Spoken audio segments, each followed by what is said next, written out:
In this video, I will briefly talk about the differences between a one-dimensional and two-dimensional array, and then we will complete an exercise involving a two-dimensional array to give you some insight into how they work. So you may know the concept of a one-dimensional array. That is simply a collection of elements, all of which are related in some way. Now, an array also has an index, so this number along the left enables us to search the array. Now, in a two-dimensional array, it consists of multiple structures like this. So you can see we have a collection of integers for student 1, student 2, and student 3. We also represent 1D and 2D arrays slightly differently. Okay, in this case, we have age up here is a one-dimensional array. We use square brackets to signify that it's a list. Down here we have a two-dimensional array, and the main difference is that we have a second set of square brackets encircling each of the three parts of the two-dimensional array, and we have to also separate each of the individual parts of the array with a comma to distinguish between each section.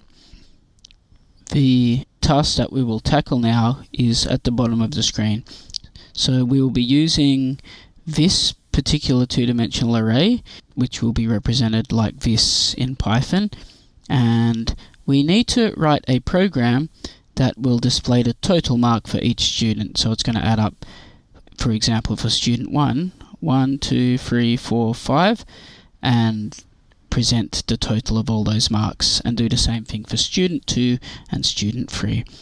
Okay, so let's head over to REPL, and we will create a REPL in Python. We will call it 2D array. Okay, so now that our REPL is open, the first thing we are going to do is create our 2D array containing the 3 students' marks, 5 marks for each.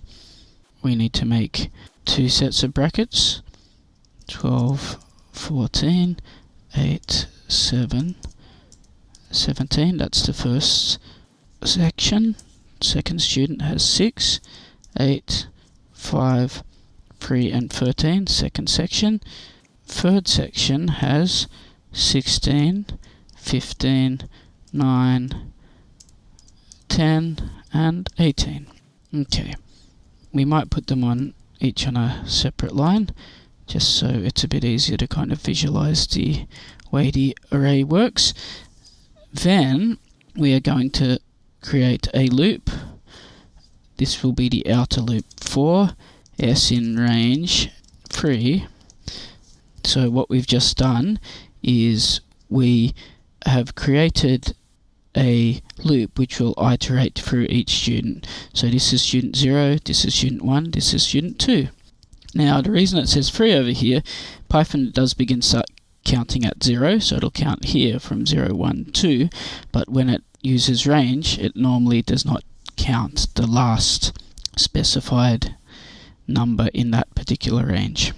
Now we need to indent here, so do make sure you press tab if it's not there already, and we're going to create a variable called student total, and this variable will be initialized at 0 because we're going to add one at a time each of the different scores in for each of the 3 students here. Student total equals 0. We'll make an inner loop. Now we're using 5 this time because there are 5 marks. So we got 0, 1, 2, 3, 4, and as mentioned earlier, 5 will not be counted. Again, we will indent for the next line because there's 4 on the previous line. We're going to use the variable we just created, and then we're going to use this feature which will add to a variable, and it will add one additional item at a time, which is what we need because we start with 0, add 12, 14, 8, 7 and 17 to get the total. Then we'll put our S and our M here. We have one too many equal signs. Okay. And then finally we will print the student total. So what this should do is it should output the total for student 1, 2 and 3. Okay, let's run the program and check. And it does appear that it's working smoothly as intended.